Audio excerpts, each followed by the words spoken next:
Now students, let us discuss question number 5 of exercise 6.4 of class 10. Statement is D, E and F are respectively midpoint of sides AB, BC and CA of triangle ABC. मैंने एक ABC triangle draw कर लिया. D आपका AB side का mid point है, E BC का और F AC का, right. Find the ratio of area of triangle DEF. आपने ज्वाइन कर दिया इसे. ट्रायंगल का रेशो आपको DEF एंड ABC का रेशो फाइंड आउट करना है. सबसे पहले जो गिवन कंडीशन है मैंने वो राइट कर ली है यहाँ पे. DEF are respectively mid point है. अगर ये मिड पॉइंट है दैट मीन्स AD DB के इक्वल होगा, AF FC के और BE EC के. और आपको इसका एरिया का रेशो फाइंड आउट करना है. अब हम करते हैं सोल्यूशन. देखो, अब फर्स्ट ऑफ ऑल जब भी हम लेके चलते हैं, आपने एक थ्योरम पढ़ी है. अगर मान लो ये एक ट्रायंगल है PQR और B और C इसके मिड पॉइंट है, तो हम क्या कहते हैं कि BC पैरेलल है QR के, और जो ये BC होता है वो हाफ ऑफ QR के इक्वल होता है. 9th क्लास में भी आपने ये थ्योरम पढ़ी हुई है. BC is equal to half of QR. अब इसी स्टेटमेंट का हम यहाँ यूज़ करेंगे. ऐसा मैं क्यों कर रही हूँ? देखो, फर्स्ट ऑफ ऑल मुझे क्या करना है, ऐसा हम इसलिए यूज़ करेंगे. अब मुझे फर्स्ट प्रूफ करना है कि DFCE एक पैरेललोग्राम है. उसके लिए मैं आप देखो क्या करूँगी. आप पहले हम देखते हैं क्या लिखेंगे. आप क्या लिखोगे, सिंस. अब पहले मैं क्या लेके चलती हूँ, D एंड E ये लाइन. अब अगर मुझे इसे पैरेललोग्राम प्रूफ करना है तो पैरेललोग्राम की अपोजिट साइड्स इक्वल होती हैं.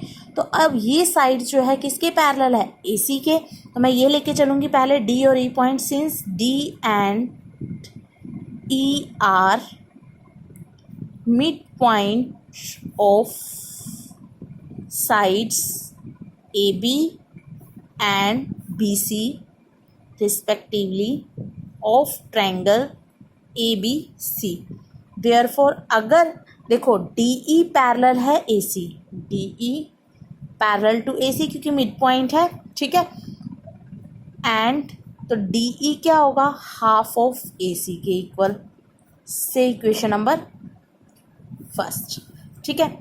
उसके बाद दिस इम्प्लाइज, अब DE अगर देखो AC के पैरेलल है तो F इसका मिड पॉइंट है, तो DE जो है ये एक स्ट्रेट लाइन है. DE FC के भी पैरेलल होगा. That means similarly this implies DF parallel to AC, sorry FC. से इक्वेशन नंबर 2 क्लियर. अब सिमिलरली अब देखो इसकी, अगर मुझे इसको पैरेललोग्राम प्रूफ करना है, एक साइड तो होगी. अब मुझे क्या प्रूफ करना है, इस साइड को इसके पैरेलल. सेम हम वही रीज़न लेके चलेंगे.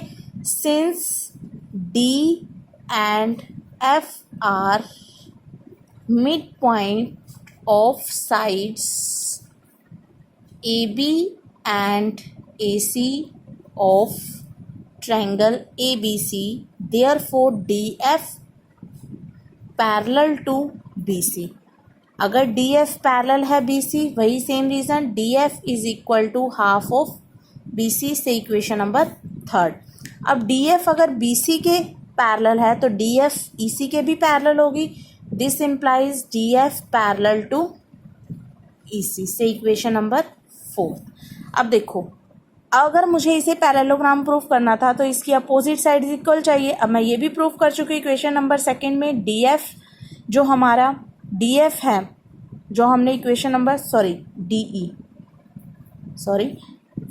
जो सेकेंड इक्वेशन है उसमें हमने प्रूफ किया था DE पैरेलल टू FC, और जो फोर्थ इक्वेशन है उसमें हमने प्रूफ कर दिया DF पैरेलल टू EC.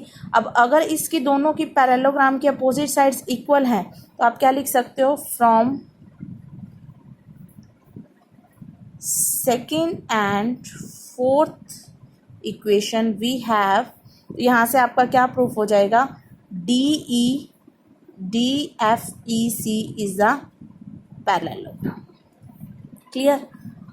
अब ये मैंने पैरेललोग्राम प्रूफ कर दिया. सिमिलरली आपको ये प्रूफ करना है ADEF, ये भी क्या है, एक पैरेललोग्राम है. आप ये सारा प्रूफ खुद प्रूफ करोगे. मैं यहाँ सिर्फ सिमिलरली करके लिख रही हूँ, आप सिमिलरली करके भी राइट कर सकते हो. Similarly ADEF is the parallelogram, ठीक है.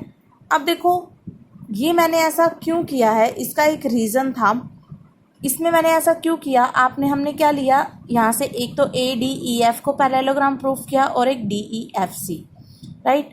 अब हमें जो प्रूफ करना है, हमें क्या लेके चलना है, आपने रेशो पढ़ा है कि रेशो के अंदर दो सिमिलर ट्रायंगल का जो रेशो है उनकी साइड्स के रेशो के स्क्वायर के इक्वल होता है बाय थ्योरम 6.6। अब उसके लिए हमें पहले इन दोनों ट्रायंगल को क्या प्रूफ करना पड़ेगा, सिमिलर। तो हम क्या लेके चलते हैं, therefore in triangle A B C and triangle D E F. अब देखो वो कैसे करेंगे, आपको पता है पैरेललोग्राम के अपोजिट एंगल्स क्या होते हैं, इक्वल। इसके लिए मैंने ये प्रूफ किया था। अब मुझे क्या लेना है, एक तो ट्रायंगल ए बी सी और एक ट्रायंगल डी ई एफ। अब देखो ये एक पैरेललोग्राम है, राइट, और ये भी एक पैरेललोग्राम है, आप प्रूफ कर चुके हो। तो उसका ये एंगल और ये एंगल क्या होगा, इक्वल होगा, क्योंकि डी ई एफ सी एक पैरेललोग्राम है और उसके अपोजिट एंगल्स क्या होते हैं, equal. Angle 1 is equal to angle 2, angle 1 is equal to angle 2। Reason क्या दोगे, opposite angles of parallelogram are equal. Similarly आपने दो तो ये ले लिए, राइट, और दूसरा आप क्या ले सकते हो यहाँ पे, अगर मैं अदर की बात करूँ, ये एंगल, अगर हम डी ई एफ की इसमें बात करते हैं तो इसके अंदर हम क्या ले सकते हैं, आपने ये भी प्रूफ किया है एक पैरेललोग्राम, तो उसका ये एंगल और ये एंगल क्या होगा, इक्वल से एंगल 3 एंड एंगल 4। तो similarly angle 3 is equal to angle 4, same reason दोगे क्योंकि ए डी ई एफ आपने क्या प्रूफ किया है, पैरेललोग्राम। अब criteria by angle criteria of similarity, आपका क्या प्रूफ हो गया, triangle A B C is similar to triangle D E F, right. अब अगर ये ट्रायंगल सिमिलर हैं तो बाय थ्योरम 6.6 जो आप यहाँ लगाओगे क्या होती है, area of triangle A B C D, sorry आपको डी ई एफ लेना, जो पहले दिया कहा है उसने वही लिखोगे, area of triangle A B C. अब देखो इनकी साइड्स अरेंज करते हैं, साइड्स देखो क्या होंगी, डी ई किसके पैरेलल है, ए सी, तो D E upon A C, E F upon A B और D F upon B C, वही अरेंज करके हम यहाँ लिखेंगे।